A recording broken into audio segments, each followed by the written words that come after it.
শেষ মুহূর্তে এসে দৌড়ঝাঁপ করে আমার মতো কারা কারা কাজ শেষ করেন বলেন তো? আমি তো রুটিন করে, নিয়ম করে সব কিছু করি। তারপরও দেখা যায় আমাকে শেষ মুহূর্তে এসে এরকম ছুটোছুটি করতে হয়। আসসালামু আলাইকুম। সেলিনাস ক্রিয়েটিভিটি থেকে আমি সেলিনা। আপনাদের সবার সাথে নতুন আরও একটা ব্লগ ভিডিও শেয়ার করছি। রোজার ঠিক আগের দিনে একদম সকালবেলায় উঠেছি, ফজরের পর আর ঘুমাইনি। সকাল সকাল উঠে আমি এই গাছগুলোকে ঠিক করে নিচ্ছি। এই কটা দিন রোজার জন্য যতটুকু কাজ করার করেছি, একদম শেষের দিকে এসে কিছু নাস্তাও বানিয়েছি। আর ঘর সাজানোর জন্য যা যা কিনার কিংবা বানানোর সেগুলোও বানিয়ে রেখেছি। ভেবেছি এবার সব কিছু খুব সুন্দর করে করতে পারবো। তবে গতকাল পর্যন্ত আমার শরীরটা এত খারাপ ছিল, মানে বলা নেই কওয়া নেই, কোথা থেকে যে এই জ্বরটা এলো নিজেও জানি না। সেই কারণে আজকে শরীরটা একটু ভালো, ভাবলাম সকাল থেকে বাড়তি কাজগুলো সেরে নিই। আজকে বাজার করতে হবে, আজকে হয়তো বা রান্নারও ঝামেলা দুবারই করতে হবে। আবার রমজানের জন্য যে আমি জিনিসগুলো বানিয়েছি ওগুলো বানানো পর্যন্তই শেষ। এরপরে যে ঘরটাকে পুরোপুরি গোছানো সেটা আর করা হয়নি, তো আজকে সব কিছু করতে হবে। ভেবেছিলাম রোজা আসার আগে এবার আমার সবগুলো অর্কিড গাছের পটের মিক্সচারটা চেঞ্জ করে দিব। তবে এর মাঝখানে দেখলাম সবগুলো গাছে না স্টিক চলে এসেছে, তো সেই কারণে ওগুলো আর ধরলাম না। তবে এই গাছটা যে নষ্ট হয়েছিল ভেবেছি এটা পচে যাবে, তো দেখলাম যে এটার নিচ দিকটাও খুব ভালো আছে, পাতাও দুটো আছে, তো এইভাবেই এটা রেখে দিয়েছি, দেখা যাক কি হয়। আর এটা হচ্ছে আমার সেই পছন্দের পার্পল ফুলের গাছটা। এটা উপরে উঠে গিয়েছিল যার কারণে নিচের দিকে কোনো শিকড় ছিল না, তো আজ নিচের দিকটা ভেঙে এটাকেও বসিয়ে দিয়েছি। আজকে আমাদের বড় একটা কাজ হলো রোজার বাজার শেষ করা। আমি অবশ্য মাঝখানে একদিন এসে টুকটাক কিছু নিয়েছিলাম, নাস্তা বানানোর যেই জিনিসপত্র সেগুলো নিয়ে নাস্তা বানিয়েছি। তবে আমার হাজব্যান্ড আমাকে ওই যে ডাল বা ভারী যে ব্যাগগুলো ওগুলোর জন্য বাকি বাজার করতে দেয়নি।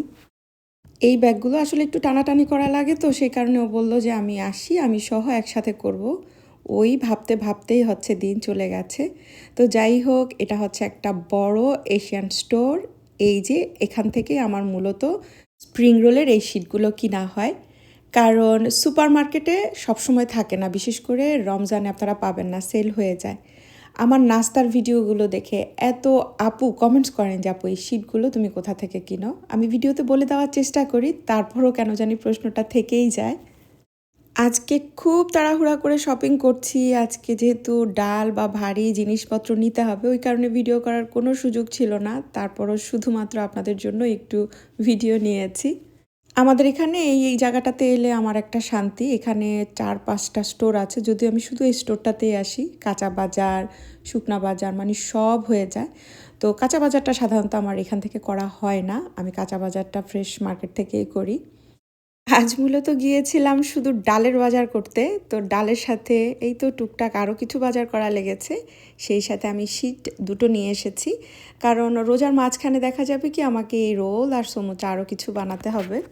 বাচ্চারা দেখা যায় যে এগুলো খেতেই পছন্দ করে, তো এদিক ওদিক করে যাই করি না কেন সাথে এরকম যে কোনো একটা বা দুটো আইটেম রাখা লাগে, তো সেই কারণেই আসলে আমি বেশি করে বানিয়ে রাখি। এবার কেন জানি আগে থেকেই বলা হচ্ছে যে আমাদের আগামীকাল থেকেই রোজা, তারপরও ওই যে দ্বিধাদ্বন্দ্ব, সেই কারণেই আজকে রান্নাটা বেশি করে করতেও পারছি না। তো বাচ্চারা যেহেতু ছুটির সময় বাসায় আছে, ওদের দুপুরে তো কিছু একটা লাগবে, ওই কারণে ওদের পছন্দেরই মাছটা ভুনা করে নিচ্ছি। বিদেশি মাছকে দেশি স্টাইলে ভুনা।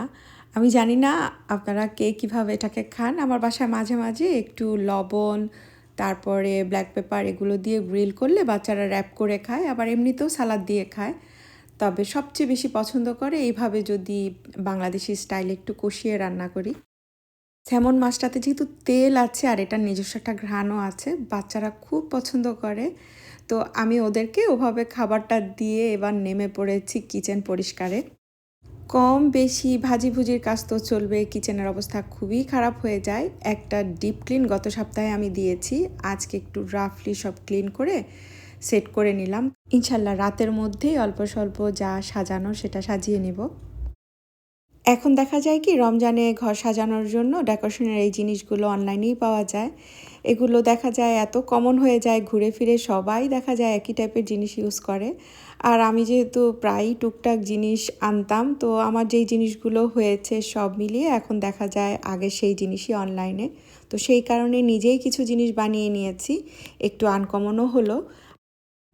এই জিনিসগুলোর ভিডিও শেয়ার করতে গিয়ে আমি আমার বেডরুমের রাগটা এনে এখানে দিয়েছিলাম। বাচ্চারা এত পছন্দ করেছে, ওরা রাগটা তুলতেই দেয়নি। তো আজকে এসে দেখলাম রাগটা আসলে ভাঁজ পড়ে গেছে, মনটাও খারাপ হয়ে গেছে। এই ছোট কর্নার রাগটা দিব বলেই প্ল্যান করেছিলাম, তবে বাসায় না এত কিছু রাখা সম্ভব হয় না। সব কিছু দেখা যায় স্টোরে রাখা হয়। ওই যে সময় মতো আনা বা এগুলো বের করে আনা, এটাই মনে হয় যে মাঝে মাঝে খুব কষ্টের হয়ে যায়। আলহামদুলিল্লাহ, আমার বাসার সব থেকে বড় বা আমার ভালো লাগার একটা জিনিস হচ্ছে প্রত্যেক দিন মাগরিবের সময় আমার হাজব্যান্ড আজান দেয়। বাসায় ও নিজে আজান দিবে, তারপর আমরা সবাই একসাথে জামাতে নামাজ পড়ি। আমি আপনাদের সাথে এই কর্নারের ভিডিওটা আগেই শেয়ার করেছি। আমি জানি আমার এই জিনিসগুলো দেখে অনেক আপুরাই বানান। অলরেডি আমি ৩-৪টা ভিডিও পেয়েছি। আলহামদুলিল্লাহ, কী যে ভালো লেগেছে।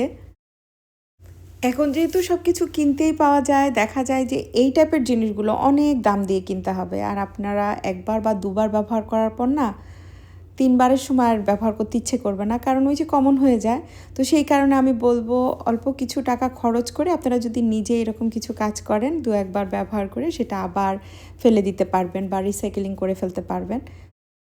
এই যে সার্কেল বোর্ডটা, এটা আমি আজদা থেকে কিনেছিলাম খুব সম্ভবত 7 পাউন্ড দিয়ে আরও কয়েক বছর আগে। তো গত বছর এটাকে আমি এভাবে ফুল দিয়ে তারপরে হচ্ছে উপরে রামাদানের সাইন লাগিয়েছিলাম। ঈদের সময় ঈদের সাইন লাগিয়েছি। এই জিনিসটা হঠাৎ করে কেউ দেখলে বুঝতেই পারে না যে এটা হাতে বানানো বা এই সব জিনিস আমি সেট করেছি। কাছ থেকে কিন্তু খুবই সুন্দর। তো এরকমই একটু এদিক সেদিক করে নিজেরাই যদি কিছু কাজ করতে পারি বা করা যায়, তাহলে কিন্তু জিনিসগুলো আনকমন হয়। আমি রামাদান বা ঈদের যে সাইনটা বানিয়েছি, ওটাও আমার বোর্ডের আন্দাজ করেই আমি বানিয়েছি। আর নতুন যারা দেখছেন তারা হয়তো বুঝতে পারবেন না, তো তাদের জন্য বলছি আমি গ্লু গান দিয়ে এই লেখাগুলো লিখেছি।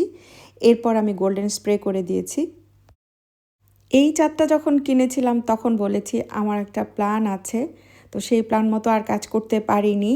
ইনশাল্লাহ নেক্সট ইয়ার যদি আল্লাহ হায়াতে বাঁচিয়ে রাখেন তো করব।